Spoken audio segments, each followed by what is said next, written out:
What's up, guys? Mr. Dan here, back again. Today I will be reviewing both Godzilla vs. Mechagodzilla and The Terror of Mechagodzilla. Godzilla vs. Mechagodzilla came out in 1974. I had fond memories of it as a child.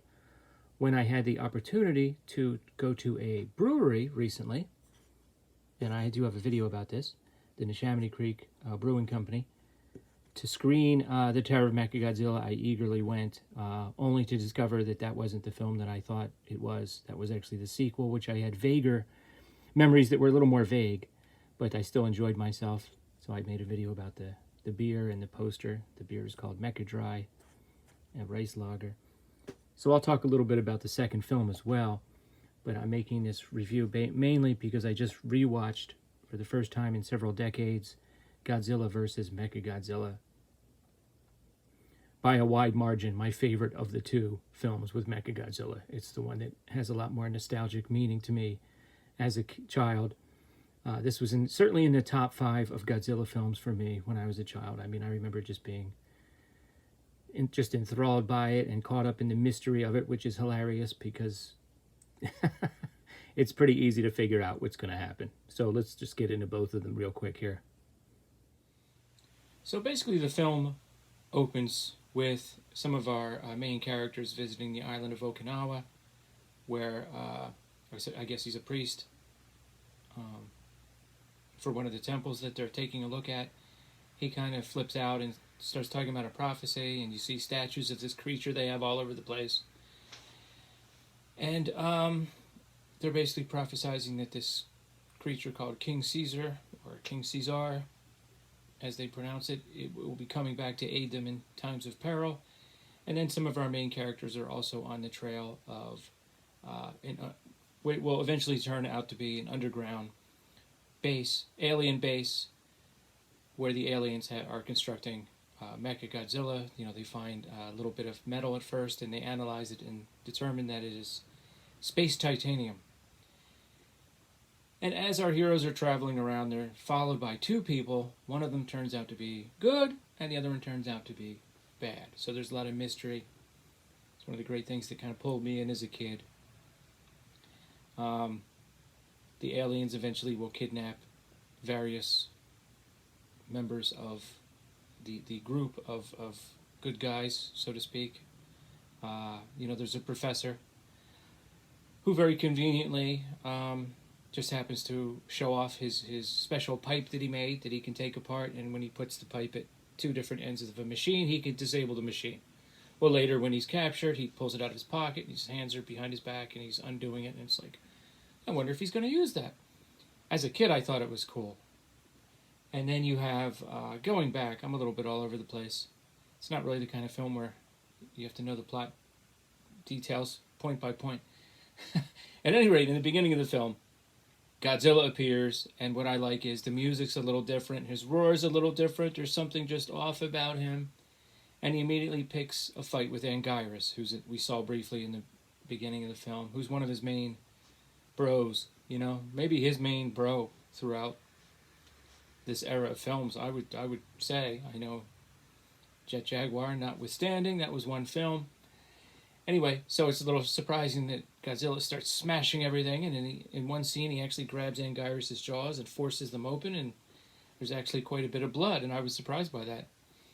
It's on Godzilla's hands, and so then the prophecy is fulfilled, and King Caesar comes out of the mountainside, and he starts to fight this Godzilla, this aggressive Godzilla, and he breaks a piece of his skin, and you could see metal underneath. I gotta tell you, when I was a kid, I was just like, my mind was like, phew. Yeah, I mean, and this film is really geared towards kids, okay? There are things in here that will just absolutely satisfy kids, and for me, a lot of it is just nostalgia, I still remember seeing that little piece of metal.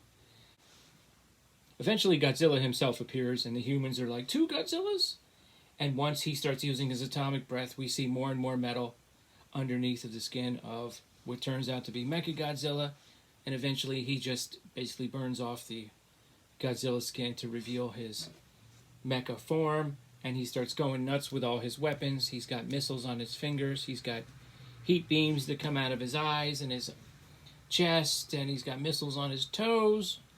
Uh, so he really puts a hurting on Godzilla. There's even a few blood spurts from Godzilla's neck at one point. And then there's like a round 1, okay? And then later there's a round 2 where King Caesar and Godzilla have to fight Mecha Godzilla.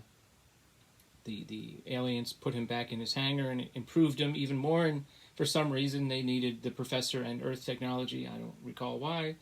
Meanwhile, the professor has been taken captive. And behold, he's rescued, and eventually that pipe of his comes in handy when it comes time to disable the machine. And again, so obvious, but when I was a kid, I was like, oh, he's going to use the pipe. You know. The aliens are also pretty cool. When they are shot or injured, they will. The special effect is okay. They look like basically ape men, like from Planet of the Apes, but they will revert back to their human form, like about half of their face or 3/4 of their face. So that happens a few times, and at first the human's like, "What?" The head bad guy has some pretty funny lines, like "Curse you, Godzilla," you know. Soon, I forget what he says, but it's pretty funny. Soon you will learn the might of Mecha Godzilla. It's just funny. And eventually, you know, at the end, some really cool things happen. Mecha Godzilla starts spinning his head around, and he creates a force field that Godzilla tries to touch, but it blows him backwards. And eventually, he just has to overcome this fusillade of rockets and weapons and lasers, and he basically just yanks his head off at the end. And when I was a kid, I was just like, yes, it's the coolest thing ever. Now, the one scene I kind of confused with the Terror of Mechagodzilla, in that film, he takes his head off and he's holding it like a football under his arm, and you see underneath there's like a big light bulb. It essentially looks like a light bulb, which is still firing. But that's that film. Anyway, this film, I watched it on Tubi. Unfortunately, it was the dubbed version. I'm trying to go back and watch the subtitle versions when I can, so I can pick up a little more, some of the nuances. So that's the first film. Highly recommend it. It was tons of fun. Top 5 for me in terms of that era of Godzilla films from my childhood. I mean, I just loved it. The second one, I guess I remembered parts of it. As I said, I watched it with a bunch of Godzilla fans in a brewery. We had a great time. Everybody was laughing. We were laughing our butts off. And these are Godzilla fans, but the second one is kind of goofy. It's got some really weird editing, some human characters that you don't even know who they are. They're doing like reaction shots to things, and it's like, what's going on here?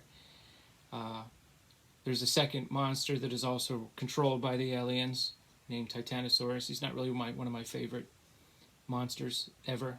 He's in the ocean. There's lots of ocean scenes. There's a lot of time eaten up, and he comes on land and stomps some buildings in his tail. He can wave his tail back and forth and blow down buildings. And eventually Godzilla appears, and everything, there's a big fight. The humans have to fight the aliens again. This time when the aliens are shot or injured, they don't really turn into like ape men. Their faces are just like dark and ugly. It's just like nothing about the second one is as good as the first one. The Mechagodzilla parts, okay, so maybe a few of the Mechagodzilla parts are cool. Overall, not as cool. The human subplot, humans versus aliens subplot, not as cool. The aliens aren't as cool. You can keep Titanosaurus all day long. I'll take King Caesar in a movie any day of the week. It did have its moments. It's okay. But the first one, by far and away, is my favorite. Yeah, just such fond memories. I mean, it's hard to even explain what it meant when I saw that these movies were coming on. I would wait. I'd read the TV guide or see the advertisements, and I would get so excited. I just couldn't wait till Saturday. Anyway, that's my review of both of the original Mechagodzilla films. Have you seen either one of them? What are your thoughts?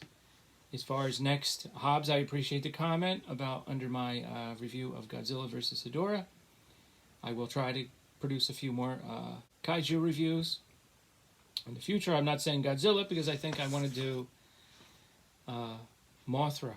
I want to revisit Mothra, and I want to revisit Rodan, the original. I've got Mothra on this bento box compilation, and on like 2 other compilations. Hopefully the quality's decent. So I might do Mothra and Rodan in one review, and then kind of go from there. But what are your thoughts on Godzilla versus Mechagodzilla? Let me know in the comments below, and I'll catch you guys next time.